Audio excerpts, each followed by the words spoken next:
Hey, it's Travis. Too many camp directors run just on gut feel. Our free Resilient Camp Blueprint Diagnostic is your dashboard for resilience. Take it today at camp.mba/Travis. Again, that's camp.mba/Travis.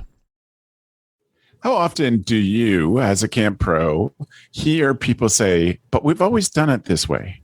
Or how often do you yourself feel stuck in a rut because of this year, because of your work habits, etc.? Today, we're going to be talking about how to get unstuck on the CampHacker podcast. This is CampHacker. Come find our show notes and our blog for camp directors and leaders at camphacker.tv.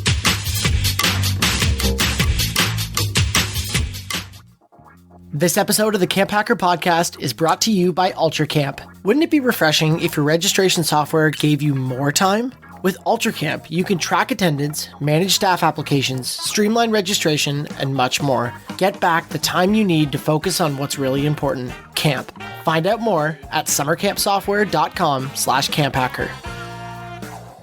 G'day, everybody, and welcome to the CampHacker podcast. I am Travis Allison from Go Camp Pro, and I am glad to have you here with us today. Hi, my name is Chris Hudson. I'm the camp director of a little place called Camp Highlight. It's a 1-week sleepaway camp for kids who have LGBTQ parents. And my name is Gabrielle Rail. I'm one of the camp directors of Camp Waro. And Camp Waro is an all-girls camp in the Laurentian Mountains of Quebec, Canada. And we focus on creating a positive female community. And we do that while speaking in French and in English. And my name's Joe Richards. I'm the executive director at Pierce Williams Summer Camp and Retreat Facility in Fingal, Ontario. And we're part of the United Church of Canada Camping Network. Welcome, everybody. I'm glad to have the three of you here with me today. Today, we are talking about how to get unstuck. And I think there are lots of different ways that we get stuck as camp leaders. But I actually am going to change things up a little bit just because I think I want to break the rhythm a little bit for the recording. I am curious from each of you, just thinking about not being stuck at all. This is separate of that. Thinking about that, what is your favorite moment of the day at camp? What is the moment in the day that you most appreciate and think, this is it. This is why I do what I do? I got mine. For me, it's just before mealtime and the kids are outside waiting in line and the staff are inside getting things set up. And I go and chat with the different age groups, and they're just so sassy and so not intimidated by me and talk back. And it is absolutely fantastic. It just shows me how comfortable they are. And I get to hear about their day. And it doesn't matter if they're 8 years old or 15. They're just so chitty chatty before that. I love being just outside the dining room just before everybody goes in. Amazing. That's great. I have a bunch. That's a great one right before meals. Because they're hungry, so they're just their eyes are wide open. My favorite is at night if I have time while they're getting ready to go to bed. I'll do rounds through the cabins and just pop in just to say hello and just check in with the counselors. And it's my rock star moment because you walk in and everyone's like, Chris is here, and they're running and pulling other kids out of bed. It's Chris, and they all run up to tell me what their day has been like, as if I haven't seen them all day long. Yeah. So awesome. And I just, I get all the hugs. They want to show me all their backflips and splits and all the other stuff that they can do. And I basically have to back out being like, all right, bye everybody, bye. And it's fun. I like to see them so excited. And all I'm doing is walking in. It's great. I miss the days when I could be excited by such simple things.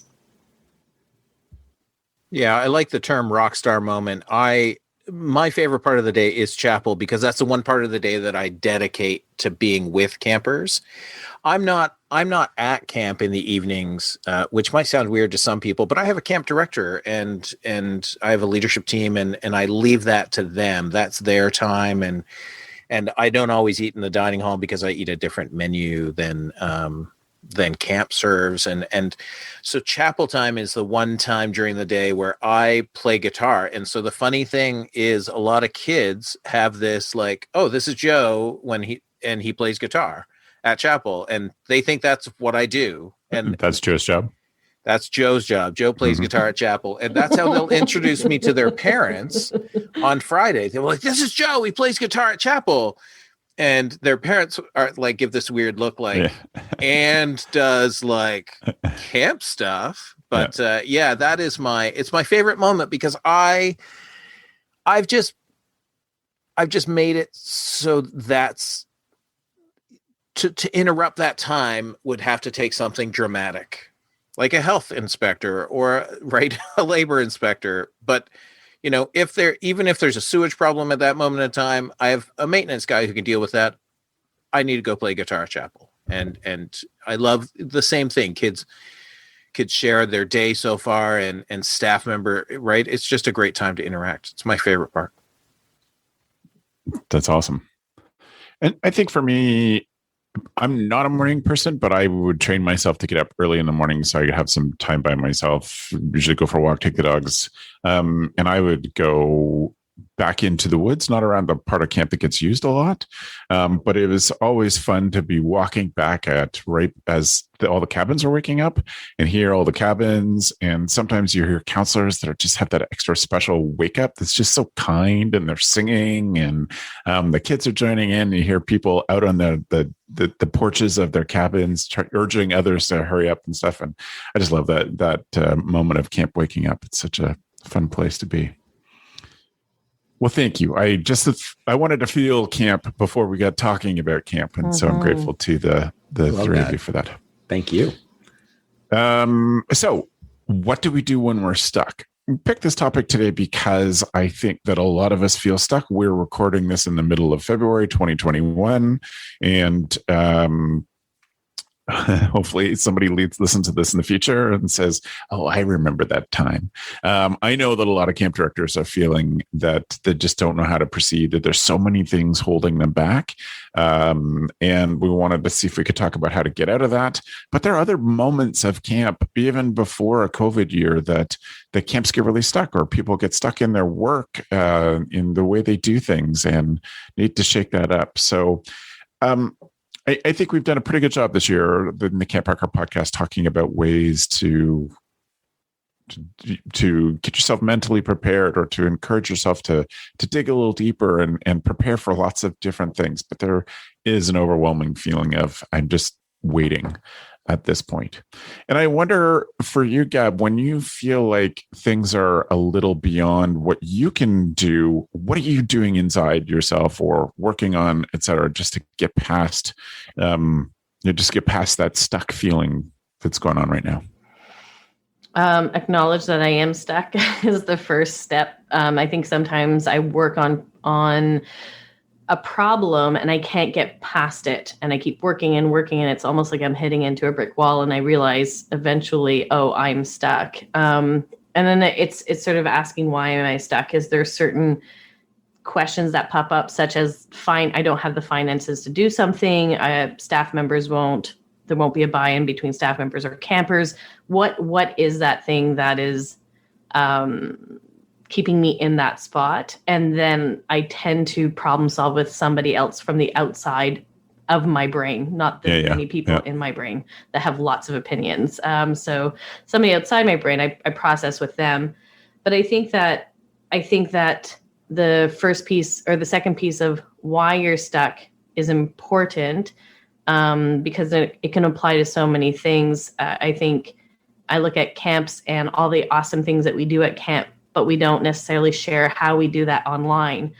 And I've spoken to some camps about why they don't share their sort of expertise online. And a lot of it has to do with saying, there's a lot of leadership stuff already out there. There's a lot of teachers that put stuff out there. And I think that we get in our own head that we're not as good, or we're competing with so many different voices. And it's sort of flipping that narrative in your brain, from competing to contributing, if you will. So I think that piece to understand why you're stuck, is really, really important. And the problem solving should come after. I want to say that was so awesomely stated. I was going to say something, but now it just sounds like crap compared to that. No. It was really great. Don't be stuck, Chris. I'm stuck Contribute. On how great that was. No, I need more time to think. Joe, Yeah. you're up, Joe. The idea of, like, I forget Travis's question because I was paying attention to Gab. And the reality is, knowing when you're stuck can be a hard part as well. We don't always know that we're stuck. Sometimes we just keep doing. So busy work leads to not getting stuff done. And Totally. you can feel like you're getting very little things done, but it's just busy work. You're not getting things done. When I feel stuck, which I don't often feel stuck because my brain jumps. If for people who've known me for years, my brain is going, 100 different directions all the time, and I'm totally comfortable with it. There are times where when I need to shift, if I'm working on a project and I need to shift, I go to, something else, to another project. But when I'm truly stuck, and I need a victory, it's those small victories that get you out of the rut. The small victories are what I call at camp completable tasks, because a ton of what we do on a daily basis, there's no end, right? So many steps. Yeah. Yeah. You're just continually planning. You're continually registering kids, right? I think of a chef in a restaurant. You serve a meal, that meal goes out. That's it. That's done, right? Like you've done it. That's awesome. And for me at camp, it can be cutting lawn, cutting down a tree with a chainsaw. It can be building something that I know kids are going to use. It can be, playing guitar at chapel. Any of those are things where there's a start. I did it. It's done. And I think that's one of the things right now that I'm feeling is that there's just we have no idea when this is going to be done. This thing called, COVID-19, this thing, who knows when it'll be done. But the idea of small victories and being comfortable with letting your stuckness sit is another trick as well, which is a weird phrase. But years ago on this podcast, my tool of the week, I still remember this, was taking like 20 minutes to half an hour just to sit and think. Not meditate, but like just, you can choose to meditate, but that's fine. But just to sit and think, and thinking about things is the way I work through them. So I rarely feel stuck when I'm sort of playing the game, the scenario.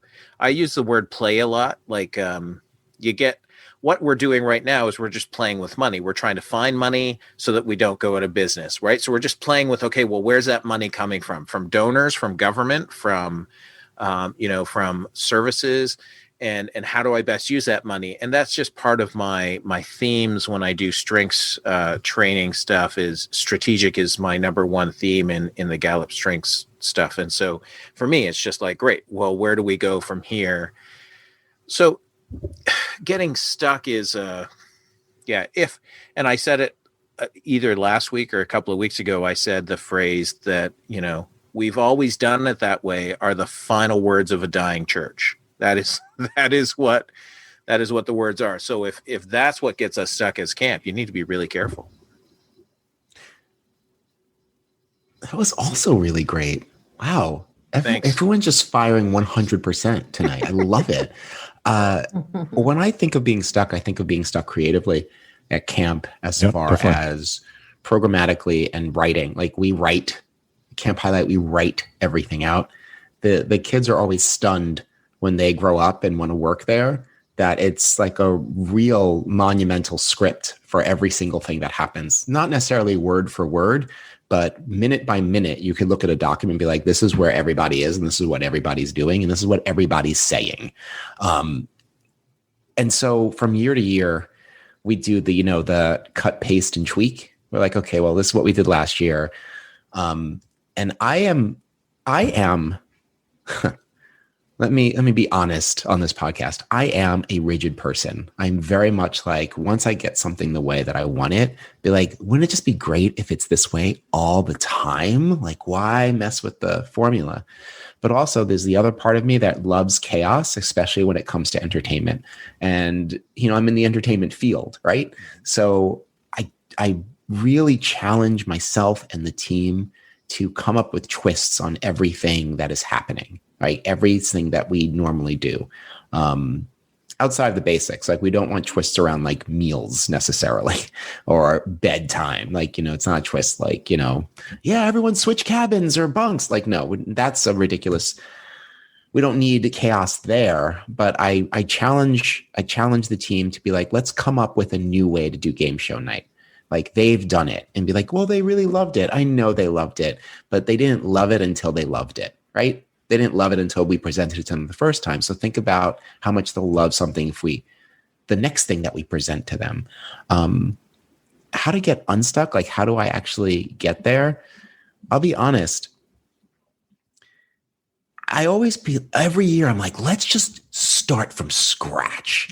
Let's just start over and just build from the ground up and just see what happens. And then what happens is that time and effort are constrained. And so we end up with something that's 60 to 80% of what we did last year, right? But I think the effort and the goal of making it entertaining and different enough while still maintaining some sort of core continuity is really important to me. I don't know if I talked about so much how I get unstuck. It's just I'm constantly challenging myself to not cookie cutter what we've done before. Well, yourself and your camp, like the camp community, it sounds like, Chris. Yeah. Yeah. The staff is big on, can't we just do it the way we did last year because they don't want to learn anything new? And I totally get it, because it's great for me to be like, make everything different. I'm going to go back to my cabin. That's easy for me, but I try and lead by example. Yeah. What were you thinking, Joe? Well, I was thinking of that idea. So I have a ton of friends when years ago when I was younger, I had this idea that I would be a motivational speaker. I happen to have a ton of friends who do that have done that as their life for 30 years now. And this is where the struggle, as Chris said, right, is they'll present the same talk or have 3 or 4 talks and just do those talks for like 5 to 7 years and then produce a new one and sort of overlap them. And I think that the idea of doing only what's comfortable, there's 2 ways to think about that. This goes to the fewer things you have to think about, the more you can be creative in other ways, right? So I've thought about wearing just blue shirts with orange undershirts and khaki pants and just having that, or khaki shorts, and that's my uniform every day, all day. So then I don't need to go to the closet and be like, what am I going to wear today? Because I just don't want to use the mental energy on this. This is many people have spoken to that topic. And at camp, it's easy for us to say this worked. And I've had program directors do that. I introduced a game many years ago when I was fairly new here called Sponge Wars. And one summer I had a program director do it every week without fail for 8 weeks in a row. And it sucked 7 of those weeks because she didn't understand. She either learned Sponge Wars from someone who learned it from me, right? Like it was watered down, get it? No, that's a good one. Please continue. Absolutely. And I was like, well, Sponge Wars is supposed to like have music and like a commentator, and it's just supposed to be, it is controlled chaos. And so then I went out and led Sponge Wars one week, and they were like, wow, this is not what we were playing. I was like, I know. But I think that's the other thing with camp is sometimes we get stuck to do the same thing because it's easy. And because we think that that's the way, because we were successful at it, we think everybody will be successful at that thing, as opposed to letting them create their own success. Well, it's easy and it works, right? It's demonstrated that it works. And so on one level, you tell yourself, Well, it'd be crazy for us to switch this up. Like I was here last year and it killed. This killed. Like, won't it kill again? So I understand that. Where does the stuckness come in though? Because there's something about pulling out greatest hits and there's something about innovating. Now, Joe, when you were saying like when someone else was doing Sponge Wars, how different it was. First of all, that's why we write everything down meticulously. Just so it's like, okay, you want to do this, then you're going to do it right. Or you're going to do something else, but we're not going to do anything halfway. But like, where does the stuckness come in for you then? Like, is a question in that specific, Chris, is micromanagement, right? So if I write everything down and say, this is the exact way you do it, am I not micromanaging somebody else's ability to be the program director? I've often used this phrase. I've often used the phrase that am I going to program direct the same way Chris is going to, right? Or that Elmo's going to, or that Diggs is going to? Because if I wanted to program direct, you know what job I would give myself? I would make myself the program director. The reason you hire them is so that there's a difference. But when you hire people, you give them a manual. So it's not micromanagement necessarily. That's not the way that I see it, because the reason why everything's written down is that it's like, listen, this is what has worked. This is what has killed. This is a great jumping off point if you want to go somewhere creatively. But when you do go there creatively, you have to put as much thought into that as I did in writing this script for you. I'm not saying that you have to do it this way. I'm saying this is the way that we do everything. This is the way, with intention, with a goal, and with clearly thought out steps. That is what we call the framework. Yeah. We will let you be whoever you want to be within this framework. Yeah, exactly. So that we're not going to let you change meal times. We're not going to let you change these things. You can be as creative as you want to be within this framework. The reason I don't care that Sponge Wars was played differently is because that's the way things happen at camp. That's the way things evolve. You get a brand new game sometimes that people call Sponge Wars, but isn't Sponge Wars. It's the same way that camp songs, right? We have a rule at camp that you're not allowed to correct somebody who's leading a song in front of 100 people. And if they lead a song and it kills, even though it's not the way that I learned that song, you know what? More power to you, right? And that's how variations, and so that's where I think the less we try to control people, the more freedom they have, the less they will get stuck. Maybe. I don't know.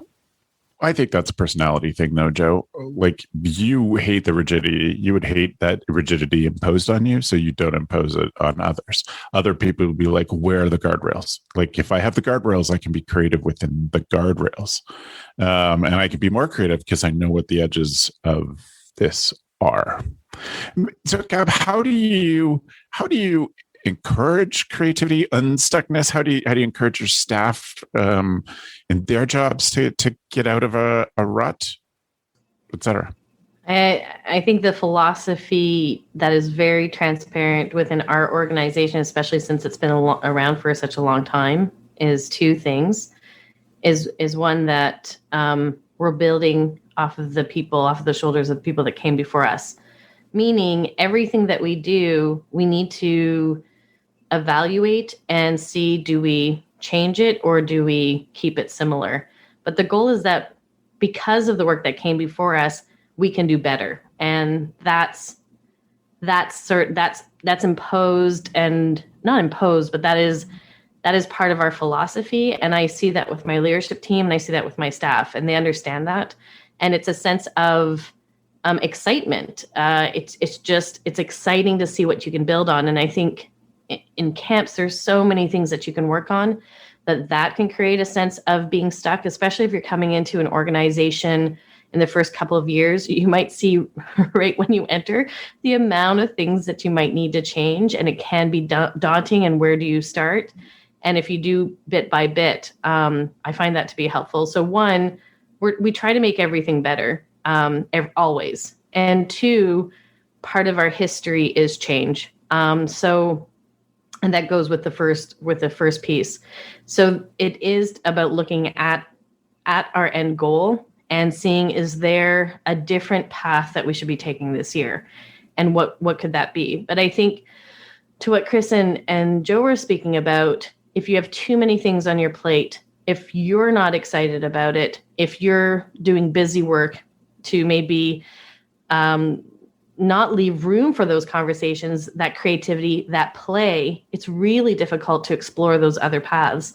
And with our staff members, it's important that they understand what mistakes you're flexible in and what learning curves are appropriate and which ones aren't. So certain rules and regulations, there's no elasticity.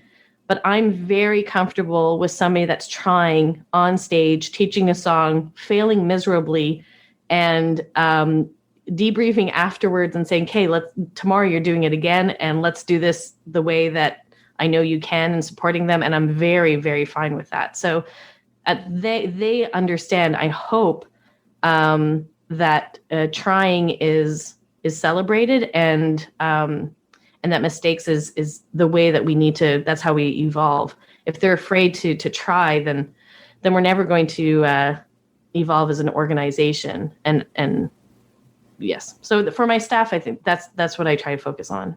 That's the key, though, isn't it? Right? Because if you don't emphasize like it's okay to try and fail, then that's when people get stuck, right? I'm just going to do this thing because I know that it works. It works. Yep. Yeah, and you have to prove it to them. Mm-hmm. You have to show them during staff training, and celebrate those mistakes throughout staff training so they understand that that's true. And then when the campers arrive, you have to reprove that to them and earn their trust. There's a good reason why people are afraid of mistakes, and and they want to impress you, and that's not bad. It's just that it makes them very, very nervous to try. So we can say it, but we have to prove it. And I think it's generational too, like the act of problem solving and the act of trying things and maybe making mistakes can be harder for people who have different personality types or different generations. Whatever their leadership was, we have to be sensitive to that. But yeah, I think the act of having people try, showing people that trying is what we celebrate, not succeeding. Although when you have tried and then succeeded, then we celebrate. But then we demonstrate that's part of our culture. I think that's incredibly important. And I come back to, sorry, Joe, I come back to building a culture of problem solving. So the first question I'm going to ask you when you say you have a problem is, what have you tried? So you better be ready to answer that. And I think that's all part of getting unstuck as well. What were you thinking, Joe? I don't know. I was listening to you there at the end. So I appreciate I lost it. It's this idea that I think what I was thinking is putting it in the bigger context for us as executive directors and directors now, is that when we let people try and let people fail, what we're dealing with staff is a group of people who has not been taught to fail well, right? They're getting amazing marks in school because schools are unwilling to tell them they suck, because then their parents will come after the school, right? So that's so generational, right? Wow. It's very generational. And here in Ontario, I notice it when I go to high schools for my kids' sports, and how many people got honors. And you can see it on the wall. You can see, great, in the early 90s to mid 90s, it was in a class of 200 graduates, you had 25 honor students. And now in a class of 200 graduates, you might have 120 honor students. And I'm everyone gets a medal. Are they just that much smarter? Right? Like, where were we? Times have changed. Wow. Yeah. Yeah. Times have changed. I think it's that. I think it's also social media, that if you do one wrong thing and it's posted online and everybody hears about it, it's such a much bigger consequence than if you just did something silly and people talked about it. College applications can go down the drain. You can get kicked out of your house. There's a real consequence to not being a perfect individual. And and there's a real anxiety about, impressing and making sure that your supervisor is, thinks you're amazing. And so it's a lot of deprogramming and a lot of trust building that you have to do with your staff, and that takes time. And hopefully what you're doing is you're linking that lesson to your to your campers and making those connections with your staff members, that if you role model trying and not being successful to your kids, what are you giving them? What's the gift that you're giving them? And when you frame it that way for staff members, I tend to believe that that lesson's easier digested. So, bringing that forward for them to understand it's a value within your organization because you're role modeling for your kids, and being really frustrated with yourself after making a mistake. What message are we telling our kids? Can I?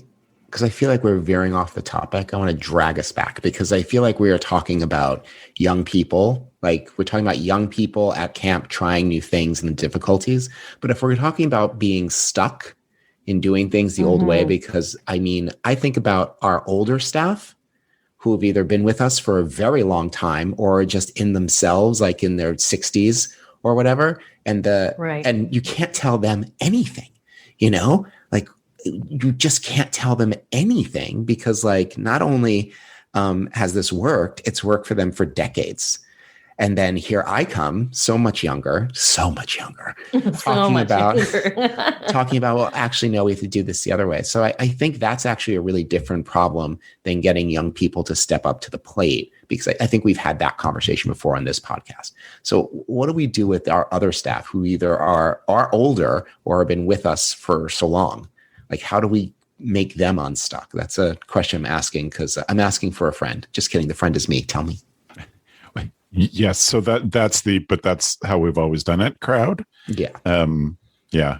When I think one of the things that I wanted to, the things that a couple of you have said that made me want to say as part of this conversation, that if you're a new camp director listening to this conversation, you grow to understand that camp has cycles that are 3 or 4 years long.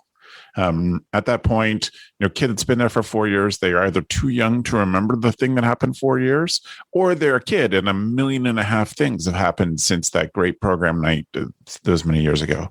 So you can cycle things if you've got it down. But I don't want to lose what Chris is saying. How do we get to those folks? And it may be age, it may not. It may be just those folks who find a lot of comfort in tradition. How do we get to those people to do it? And I think part of that to me is, one, clearly stating from always that we're a place that's about change. And two, noticing that person taking the smallest risks and encouraging them in doing that. It's like that was really hard. Like often people who are motivated by tradition and find a lot of comfort in that are not necessarily the get in front of people and laugh and jump and sing and scream people. But when we can encourage them, doing some of those things or trying a new way of doing things and noticing that and celebrating that, then that I think is among the first steps to creating that in them. It's like honoring their love of tradition while celebrating when they try something new. Yeah, I think at some level that is the way that those traditionalists, if you want to call them that, they find their comfort in that. And I think from my perspective, these are the dangerous people on boards of directors, right? The people who join.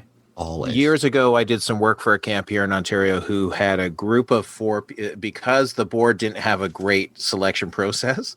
They just allowed these 4 people to join as a group who had all been on staff together in like the late 80s, early 90s. And they just wanted anything that had changed from then till now. They wanted to go, the director to go back to it. And it led to that director leaving that camp fairly quickly, even though he had been there for 15 years. And I think it is, and I think this is the challenge with. I don't think they think they're stuck.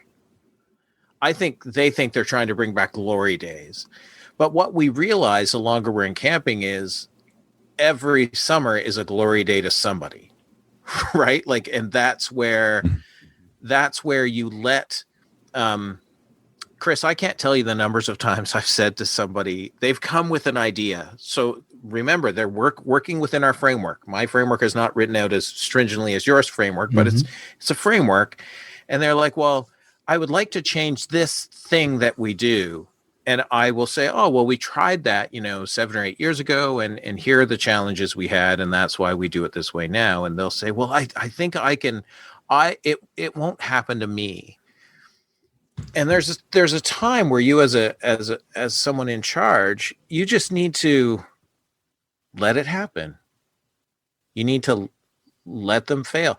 I always say this to my CIT director, because Joe, there could be times that it doesn't fail and it is a big delta, like a big positive change. Correct. Yeah. I haven't quite seen that, but yeah, there could be. But it's this idea that it could happen. Camp people are infinite hopers. We have hope. We have hope that camp is going to run this summer, right? We have hope that COVID-19 could disappear tomorrow. But right, it's when you're dealing with traditionalists, they have hope that bringing back the old will give the other people that same amazing experience they have. So I think they have their heart in the right place, but they just don't have the concept of how much change has happened in 20 or 30 years. And it's it feels like such a no-brainer. Like, you can't make camp great again. Like, it's great. Like, it's great. And like the way that you experienced 10, 15 years ago, like, kids are just different. I mean, I know that's from the beginning of my camp career to now, kids are so wildly different. It's a different generation. And I would be ridiculous. Like, I couldn't bring back the camp games and things that we did in 1994. It's a different level of where kids are. So the traditionalists, like, from the outset, they're failing. They're failing at the minimum. And I like, how to deal with that. That's something I'm still working on, but I think you hit the nail on the head. Was it you, Joe, or Travis? I can't remember who said this, but like, stating that this is a place about change. We move forward. We don't go back. We try new things. We take the old things and rework them. I think that has to be part of your foundation. When people come on board, whenever you start that, it's just, you have to grow with that. And so people understand that, like, no, we're not going back. We can go back and reference, but we're certainly not wholesale repeating something we did, especially like 10 years ago. 20 years ago, kids didn't even have social media. Like, their brains work differently. Think about that. Like, their brains have been trained to work differently now. It's wild. Chris, that is an excellent place for us to wrap up. So thank you for tying a bow on this one. No problem. I'm here every other week. Excellent. Right on. Well, thank you to the three of you for your thoughts on getting your camp unstuck. So we're going to move ourselves on. I want to take just a second now and thank UltraCamp for being a sponsor of the CampHacker podcast. Do you remember why you got into camp in the first place? Sometimes it's hard for us, with all of the busy work involved in running camp, to remember why we do this in the first place. UltraCamp helps you get back to what you love and why you're at camp. So what does that mean? It means not stressing about budget stuff. UltraCamp has a low minimum entry fee to get started using their product. They have clear pricing with no hidden costs. They have flexible payment terms, and they have no long-term contracts. So you can stop worrying about that one piece when you think about your information management within your camp program. Exclusive to CampHacker listeners, for a limited time, you get free setup if you tell them that you heard about this on the CampHacker podcast. If you think that this sounds too good to be true, you should definitely talk to the folks at UltraCamp, because they'd love to show you a future where you finally have the time to get back to what's really important, running camp for kids. So please visit their website, summercampsoftware.com/camphacker, and set up a time to chat. They look forward to meeting you. So that brings us to our tool of the week. Tool of the week.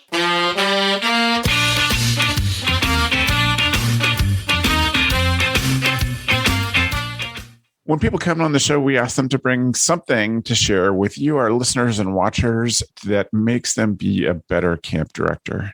Gab, I'd be interested to know what your tool of the week is this week.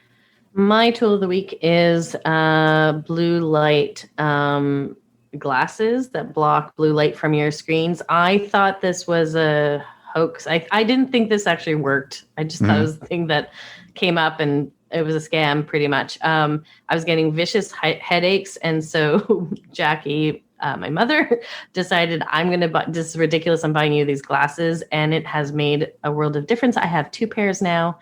And I really like the brand TIJN. They have a lot of great selections and price ranges, but there's so many different ones out there. Just make sure it is certified by some sort of certification, I would say. But it really did help. So worked on me. That's great. Wonderful. Thanks, Gabz. Chris, what's your tool? So my tool of the week is something people might already be familiar with. If you're anything like me, you find social media confusing and upsetting. I know that doing social media for camp, I would rather do almost anything else. So what's really helpful is Hootsuite, hootsuite.com, hoot like owl, suite like hotel, Hootsuite, one word. And what it does is that you are able to schedule all your posts in like Facebook, Instagram, Twitter, not TikTok or Snapchat, sorry. But you can schedule it all ahead of time and it will just release them. This is a godsend, only because like in the moment, I can never remember to post something on Instagram or be like, oh, it's a holiday. I need to, say Happy Martin Luther King Day or Merry Christmas or something. Like, it's just great to lay the whole thing out, set it, and literally forget it. So check it out. It might work for you. I've returned to it after many years away, and now they've really, just looking at the platform, it's like a little different and it looks better. So enjoy that, everyone. It's perfect. Thank you, Chris.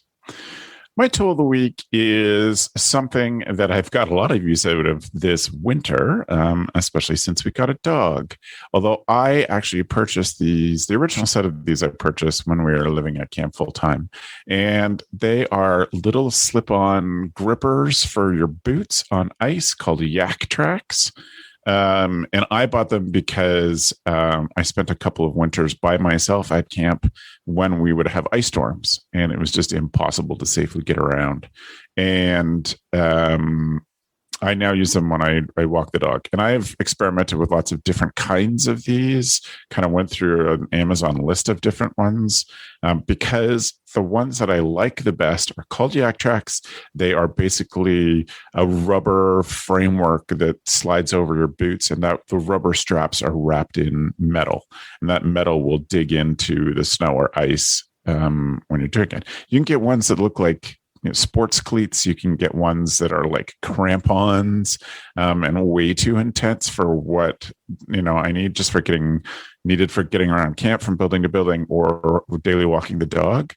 I like the Actrax ones because they don't change my gait. Like if I have the ones that are like cleats, they'd be great on deeper snow or ice. But if I'm hit some bare sidewalk, then I'm walking funny and doing that. So the Actrax ones are the best for that. Definitely keep you from falling. I've been thinking about it a little more this week because I actually took a header and hit my head this week quite badly while walking the dog. So I went and bought some more Yak Tracks again because I wasn't wearing the no-name ones in between because they were hard to walk in. So went straight out and got some new ones, and they don't last as well as I'd like them to, but they're still the best because I will keep them on my boots all winter long, and they're great for that. So you can find those in our show notes. Joe. My tool of the week is one of those things that I use literally every day, and I haven't thought to put it as a tool of the week. It is my pillow. I sleep with but not a My Pillow pillow. Yeah, it's not a MyPillow pillow. It's an Align Right pillow, and it's a little round tube of a pillow. It's no wider than 35. Would we call that a bolster? No, Isn't that a I would bolster? call it a pillow. Their tagline is a pillow that fits your head, not your bed. And Nice. so on our king bed, trust me, my wife has not let me throw out the king pillow and the pillow with the sham that I'm never supposed to lay my head on. But I have, here's why I recommend this pillow. I got it maybe 4 years ago, and I just love it. It is so easy to sleep. It's amazing, and it's fairly inexpensive. It's, side sleepers, back sleepers. It works. And it's travelable. So I take it when I go to conferences because I can't sleep with trying to sleep with a regular pillow hurts my head. It only supports you put your ear on it. It's hard to describe. Go to Align Right in our show notes and see the pillow. It's amazing. Are you a back sleeper or a side sleeper? I'm a side sleeper. Oh, okay. So then it's sort of like rolled up. You put it. It fills the space between your shoulder and your head. It keeps your head. You put your ear on it, so the top of your head is still sticking out above the pillow. That's got to take some getting used to. No, it takes a bit of getting used to. The one thing that really blows my mind is before I got this pillow, I never remembered dreams. Okay, now you're making a lot of claims that I'm not sure that the Align Right people will support. I think it aligned something in my spine that allowed dreams to stay in my head. There you go. So that they're The dream alignment pillow. This is not. I am not a Joseph R. spokesman. Richards. I'm just a guy. No, you're not. Or a scientist. There's a couple of things you're not, Joe. It's scientist. Sleep scientist. Yeah.